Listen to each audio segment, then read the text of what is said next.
So, you're thinking about launching a business in one of Asia's fastest growing markets? Yeah, the idea can feel pretty overwhelming, but it really doesn't have to be. We're going to break down the entire process for starting a business in Bangladesh, step by step, and make it super simple. Let's just dive right in. First things first, let's just talk about the scale here.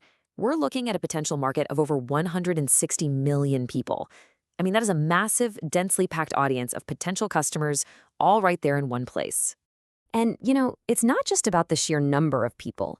Bangladesh is part of this group called the Next 11 Emerging Economies. That's basically a huge signpost pointing to major growth and investment potential. So you're not just jumping into a large market, you're getting in on a rising one. Okay, so with that incredible opportunity just sitting there, the real question is, are you ready to get started? Let's switch gears from the why and get straight into the how. All right, so first, why Bangladesh? Let's take a closer look at what makes it such a compelling opportunity right at this very moment. It's really the combination of all these things that's so powerful. You've got this young, energetic workforce ready to go. The government is actually encouraging new businesses with real, tangible incentives. And from a practical standpoint, the costs of operation are low, which is a huge, huge advantage for any startup. Plus, you have these thriving sectors like textiles and IT, and on top of all that, a middle class that's expanding fast, which means more customers with money to spend. Okay, so you're sold on the location. Now, your very first practical step is a big one. You have to decide on the legal structure for your company. This is really the first fork in the road, right? Are you going to operate as an individual, just you? Or are you going to create a whole separate legal entity, like a company? How you answer this is going to shape everything that comes next.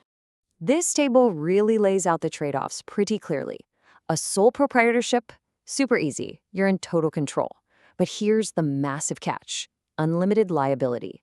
That means if things go wrong, your personal assets are on the line. Same thing with a partnership.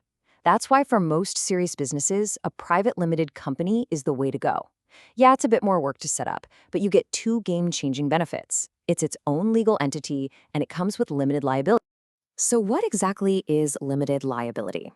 Well, think of it like a protective wall between your business finances and your personal finances. If the company gets into debt, your personal assets, your house, your car, your savings are safe. Honestly, for most entrepreneurs, this peace of mind is the single biggest reason to form a company.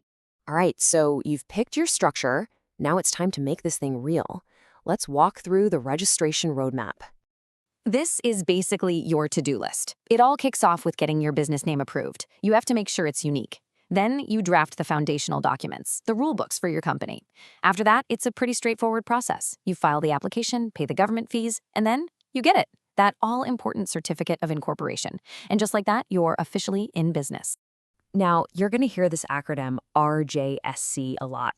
It stands for the Registrar of Joint Stock Companies and Firms.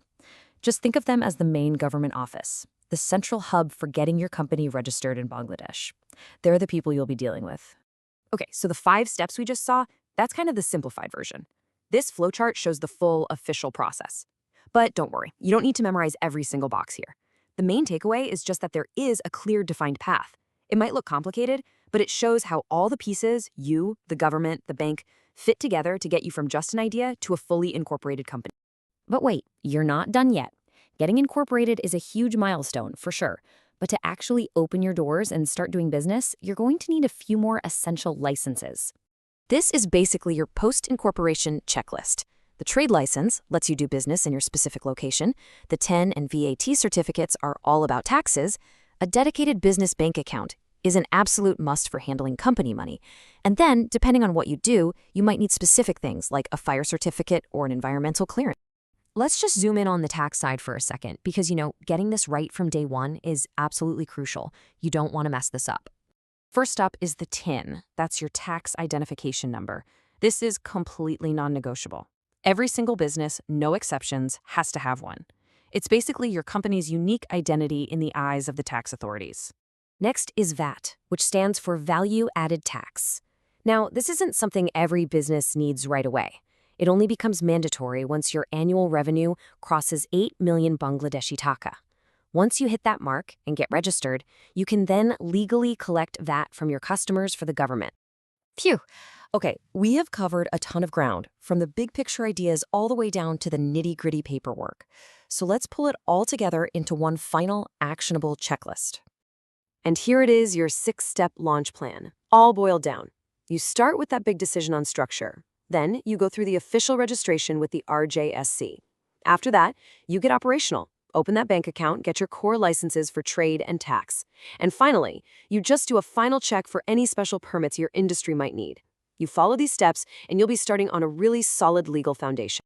And as we wrap up, let's just remember why we even started talking about this. This quote really sums it all up, doesn't it? A dynamic market, an eager workforce, and a supportive government. All the paperwork and processes, they're just the steps you take to get into this really promising environment. So, there you have it. The path is laid out, the opportunity is crystal clear. Your business journey doesn't start with some giant, scary leap. It just starts with a single, manageable step. The only question left is, what will yours be?